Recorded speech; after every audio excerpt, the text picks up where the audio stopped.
કે જો અહીંયા મને દગો કર્યો તો કોઈનું મકાન પણ નહીં રાખવા દો, એ પણ ગેરંટી આપું. ભાજપના ઉમેદવારને જીતાડશો તો મકાન તૂટવા નહીં દો, દગો કર્યો તો કોઈનું રાખવા નહીં દો. કરજણ નગરપાલિકાની ચૂંટણીમાં વડોદરા શહેર ભાજપાના ડોક્ટર વિજય શાહ અને જિલ્લા ભાજપાના સતીશ નિસાડિયા માટે બંને પ્રતિષ્ઠાનો જંગ.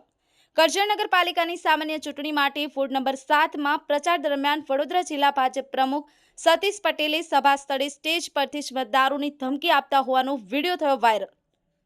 ધી મિરર સાથે હર્ષ પટેલ, વડોદરા. નમસ્કાર મિત્રો, હું ફિરોઝ ઈરાની આજે તમને એક નવી વાત કરવા આવ્યો છું. દીવ મિરર ન્યૂઝ જોતા રહો, સબસ્ક્રાઇબ કરવાનું ભૂલતા નહીં અને શેર કરવાનું પણ ભૂલતા નહીં. સત્યની સાથે જોડાતા રહો. નમસ્તે મિત્રો, હું છું ચાંદની પરમાર. આપની મનપસંદ ચેનલ એટલે કે દીવ મિરર ન્યૂઝ ચેનલને લાઈક કરો, શેર કરો અને ફોલો કરો. અને હા, તેમાં દરરોજ તાજા સમાચાર જોવાનું ભૂલશો નહીં. દીવ મિરર ન્યૂઝ દરરોજ લાઈવ અપડેટ. ગુજરાત રાજ્ય, દેશ, દુનિયાના તમામ બ્રેકિંગ સમાચારો નિહાળો દીવ મિરર ન્યૂઝ ચેનલ પર.